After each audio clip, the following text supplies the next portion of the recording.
reporting for Katie Chats at Technicolor in downtown Toronto with singer-songwriter Belinda Brady. What was it like being nominated for 2 Junos? Well, really exciting to be respected, first of all, by the industry.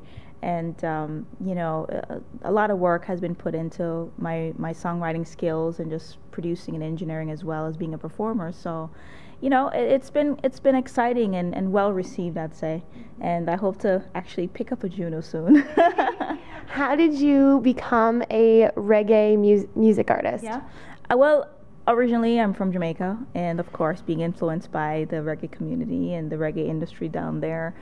And to be honest with you, my first professional gig was with a soca artist by the name of, her name is Denise Plummer. And from there I worked with like Shaggy and Julian Marley, Bob Marley's son, and a few other celebrated acts. And just being influenced by them and performing with them, I said, you know what, I think I can do this. I want to do this. And recently you are getting into dance music. What inspired that transition? Well, I started listening to a lot of like the David Guetta stuff and the Bob Sinclairs. I'm like, you know what, I really love this music and I want to dabble in it a little bit. I would go to the clubs and everybody would like bobbing their heads. I'm like, okay, this is the music that's happening and I love it. For me, I'm a musician. I can produce anything. I can write anything. So I'm like, okay, let's try and do something different than different from the norm, which is, dance and house. And I said, well, there's a Factor organization in Canada. They give grants to recording artists like myself who's Canadian. And so I said, hey, guys, can I do a dance album? Of course, I'm making a long story short. They said thumbs up, and now we're recording a dance album that we're going to finish this fall. And you're collaborating with Chip Fu as well. What's that like? Chip Fu from the Fushnikins, that's amazing. That guy's a genius, by the way. And we're in the studio, and he's hearing a melody, and the beat would be going, and I'm like, okay, do it like this. And he was like, no, how about take a rest there, then come in. I'm like, whoa, I've never thought about it like that. And he's been teaching me a lot. He's just really talented songwriter. And, I mean, he has the experience. He's been doing this forever, right? Mm-hmm. Jungle Rock Jr. from the Fushnikins. And what is it like working with the UN? You've been doing a lot of performances for them. Yeah. UN Women's Canada, they're amazing. Almas Giovanni gave me a platform to perform in front of a different kind of audience, because I've always performed at festivals and on TV shows, and I'd go to Jamaica and perform there as well. So performing in front of more of a corporate-based audience, it's very interesting. And I enjoy it because I've been well received, and I've performed at the Canada Revenue as well as the CBC, and that was awesome too. And again, it's a different audience, but at the same time, they still love the music, and that shows me that I'm doing something right. If I can perform in front of that demographic or this market, and they're still enjoying it, it tells me that, wow, it's well received. I'm doing something right. I'm touching people. And at the end of the day, we're all human beings, right? Yeah. What's it like being compared to Whitney Houston? I wonder where you got that one from. I saw it online somewhere.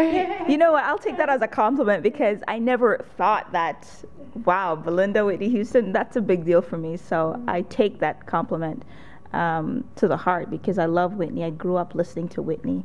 And Michael Jackson and Bob Marley, they all fall into the same category for me. So it's really a really big deal, and it shows that whatever I've really worked on in my craft, my singing, my writing, my performance, people are noticing. And to be compared, I don't take it as an insult. For me, it's a big compliment. And you're working in radio as well at G98. That's right. Yeah. How is that going? That's exciting, Katie, because to be honest with you, I had to go in the corporate world to work for a while, because I'm like, this music thing is not working out. And I worked in corporate for about 5 years. I'm like, man, I feel like I need to be artistic again. I need to. And then this new radio station came out of nowhere, G98.7, and they were looking for an imaging producer, because other than singing, I studied engineering, producing and engineering. And I did some work in radio, and I said, guys, listen, I have the skill too. I'm not just a singer. And they're like, all right, send a demo. So I sent the demo and said, okay, well, we need you. So now I'm living the life of an artist. And I'm close to music. I'm still by producing the commercials and being close to music with the DJs and them playing my music and meeting recording artists coming from all over the world and still having the opportunity to be an artist, to be myself. So working there is like living a dream. So I'm really enjoying it.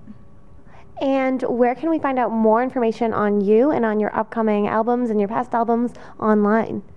I would say follow me on Twitter at Belinda Brady. Or check me out on YouTube. We're always putting new videos up every time I perform. Someone's recording it, someone's sending it to me, so I said throw it up there, definitely. And Facebook as well. I'm on Facebook, Belinda Brady. So I try to use the social media because that's where everybody's going now. Congratulations on all of your success, and thank you so much for the interview, Belinda. Awesome, thank you. I'm Katie Uhlmann reporting for Katie Chats at Technicolor in downtown Toronto.